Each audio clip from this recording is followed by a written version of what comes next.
माँ बनना हर लड़की के लिए एक खूबसूरत एहसास होता है, पर मेरी प्रेगनेंसी ने मेरी ज़िंदगी बर्बाद कर दी।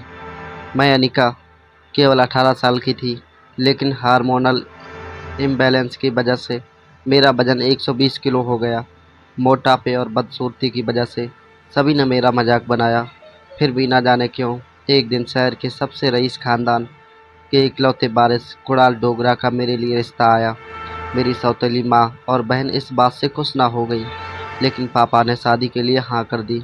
शादी के दिन मैं बहुत खुश थी, लेकिन मेरी खुशी को किसी की नज़र लग गई। शादी की रात ही मेरा पति कुणाल मुझे छोड़कर दिल्ली चला गया और अगले दिन ही मुझे पता चला कि मैं पूरे 4 महीने की प्रेग्नेंट हूँ, जबकि आज तक किसी ने मुझे छुआ तक नहीं। पर मेरी बात पर किसी ने यकीन नहीं किया। पापा ने भी मुझे बदचलन कहकर मुझे घर से निकाल दिया। लेकिन आज 6 साल बाद मैं लौट आई हूँ, अपने हर आंसू का बदला लेना। जिस जगह से मुझे बेइज्जत कर निकाला था, जिन लोगों ने मेरे खिलाफ साजिशें रची थी, उन सभी से लूँगी मैं अपना बदला। आखिर क्यों एक मोटी और बदसूरत लड़की के लिए आया शहर के सबसे रईस खानदान के इकलौते लड़के का रिश्ता? कैसे बना किसी के छुए अनिका हुआ प्रेग्नेंट? कौन था अनिका के बच्चे का असली बाप? और क्या अनिका अपना बदला ले पाएगी? अनिका, तुम सुन रही हो ना मेरी बात? तुम माँ बनने वाली हो अनिका। डॉक्टर के ये शब्द सुनते ही 18 साल की अनिका की कमज़ोर आंखें एकदम से चौड़ी हो गईं। वो समझ नहीं पा रही थी कि वो आखिर प्रेग्नेंट कैसे हो सकती थी। जितनी शॉक्ड अनिका थी, उतने ही शॉक्ड उसके पापा भी थे, जो डॉक्टर की सब बात सुनते ही अनिका पर बरस पड़े। बेशरम, कल ही तेरी शादी हुई है और आज तू यह कह रही है कि तू प्रेग्नेंट है? कुणाल ने तेरी शादी के तुरंत बाद दिल्ली चला गया था, तो फिर ये सब कैसे? तेरे ससुराल वालों को क्या जवाब देंगे? मैंने कोई गलत काम नहीं किया है पापा। आज तक मुझे किसी लड़के ने छुआ तक नहीं। पापा नहीं, ये सब कैसे हो गया? तभी डॉक्टर ने अनिका के पापा को टोकते हुए कहा, देखिए सर, अनिका 4 महीने की प्रेग्नेंट है, इसलिए अब अबॉर्शन पॉसिबल नहीं है। ये सुन के अनिका के पापा और अनिका पर बरस पड़े। 4 महीने से ये जिंदगी गंदगी चल रही है और तू हमें अब बता रही है? सच सच बता, किसका पाप है ये? इतनी मुश्किल से वो लोग हमें उस दलदल से बाहर लाए हैं। अब तेरी वजह से दोबारा उस दलदल में नहीं फंसना चाहता मैं। अनिका की बेकसूरी से ज़्यादा गौतम को चिंता थी कि यह सच जानने के बाद डोगरा खानदान आगे क्या करेगा। अगले दिन अनिका के पापा ने घर में लगे सारे सीसीटीवी कैमरे की पिछले 4 महीने की फुटेज खंगाल ली और उसे देखने के बाद उनका सर चकरा गया। ये कैसे हो सकता है? पिछले 4 महीनों में तो छोटी मोटी बीमारी के चलते अनिका घर के बाहर गई ही नहीं थी और ना ही अनिका से कोई मिलने आया था। जब वो किसी से मिली ही नहीं, तो फिर यह प्रेगनेंसी कैसे हो सकती थी? सीसीटीवी फुटेज को देखकर गौतम इतना तो समझ गए थे कि कहीं तो कुछ गड़बड़ है। ऐसे ही एक दिन अपने घर के गार्डन में खड़ी अनिका पानी छिड़क रही थी।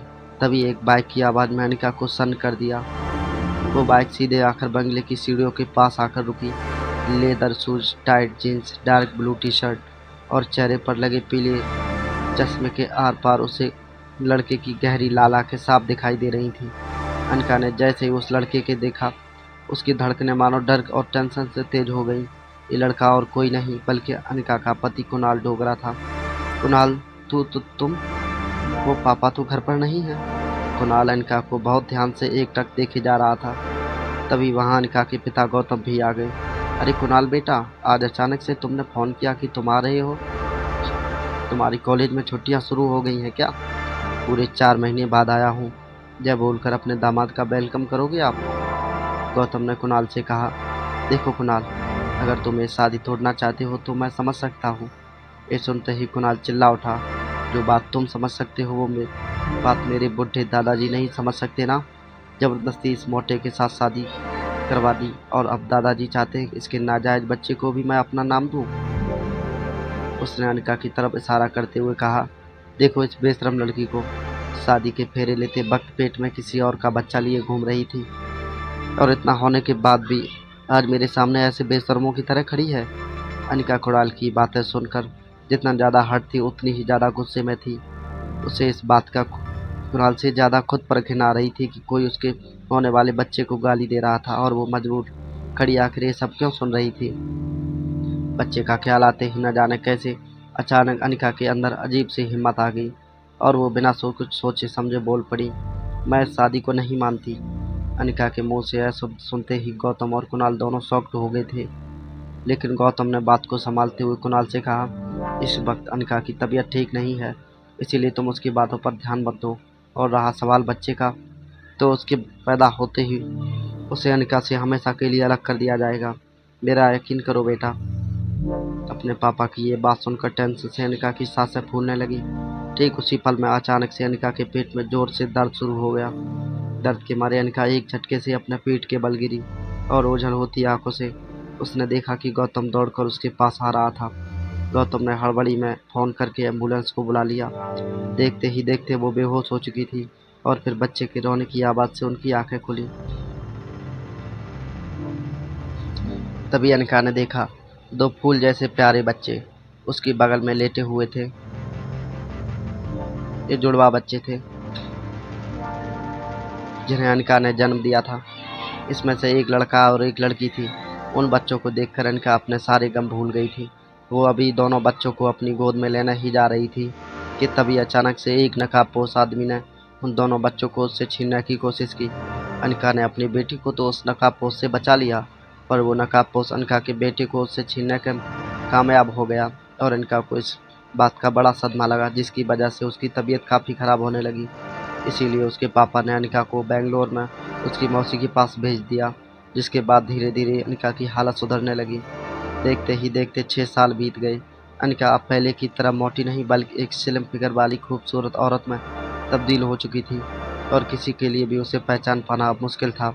यही नहीं, इन 6 सालों में अनिका एक जानी मानी डॉक्टर बन चुकी थी और डॉक्टर अमृता के नाम से मशहूर थी। इन 6 सालों में अनिका के पापा ने एक बार भी उसे कॉल नहीं किया था, पर आज अचानक उनका कॉल आया और उन्होंने जो कहा वो सुनकर अनिका के चेहरे पर परेशानी के भाव आ गए।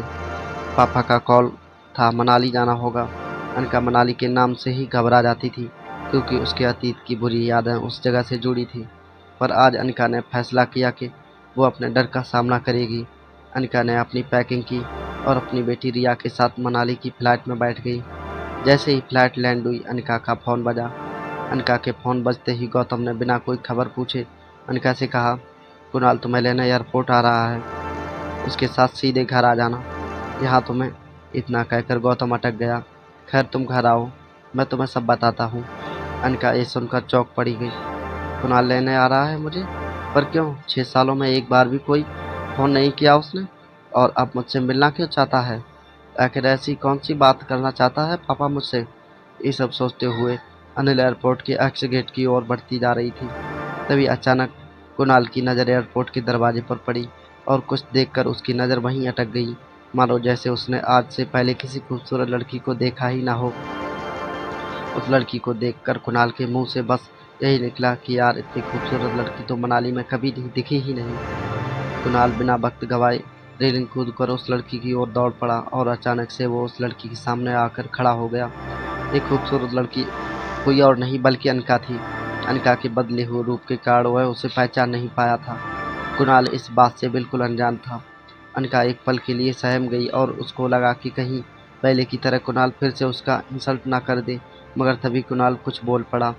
हेलो मिस ग्रेजुअस, आप मनाली में पहली बार आई हैं लगता है, क्योंकि अगर पहले आई होती तो यह तो पॉसिबल ही नहीं कि आप अब तक मेरी नज़रों से बचती रहती। अनिका कुणाल की बात को अवॉइड करते हुए वहाँ से साइड होकर टैक्सी को आवाज़ देने लगी, टैक्सी टैक्सी।